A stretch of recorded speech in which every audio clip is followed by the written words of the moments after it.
you're struggling to create what most people would call lag, which is the difference in angle between one of the arms and the club shaft. This is of course vital for distance because it's going to add speed, but also it's important for good striking.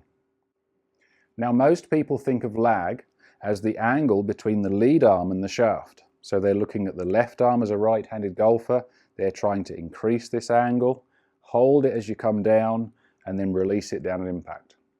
My suggestion would be to look at it as the difference in angle between the right arm and the shaft. And we're going to create that angle by hinging the right wrist straight backwards. We're still going to get the benefits of what we call lag, but if I use my right hand to create the angle, what you'll notice is that my club face stays squarer. So as I create this angle in the wrist, the face angle doesn't change. What most people do with their left wrist is as they create that angle, the club actually starts to rotate open.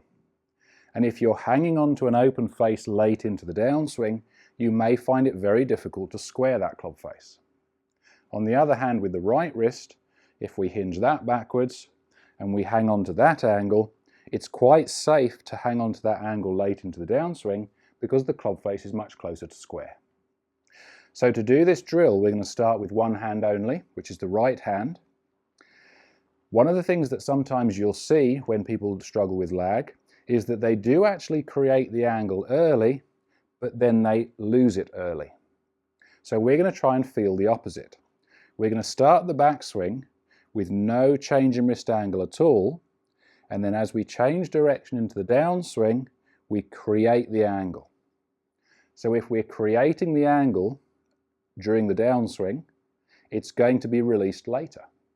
If we create it early, we can release that angle early too. So starting very short, one hand only, very short backswing, and then move towards the ball but create the angle.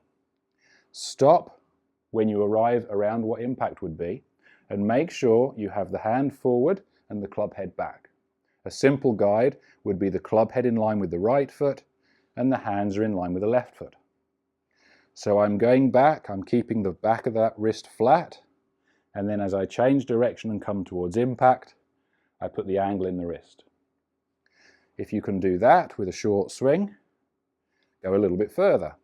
So we're simply taking the club further back, still with no change in wrist angles, and then change direction and get to here. Put the angle in the wrist as you come down. Further back, and there's the wrist angle. Further back, and there we go. Now it's time to hit shots. Although you could do it one-handed, that's going to be much more difficult than using both. So we simply transition to going from one hand to two. We have a few practice swings, just like before. Short, to feel what it's like to add the hinge late, lengthen it slightly, come down and pause. The first few shots we should hit with short swings. But of course when we hit the shot we're going to have a bit of a follow through. So have a few practice swings with a follow through as well. Turn it back with no wrist hinge, add the hinge as you come down, but then let it swing through.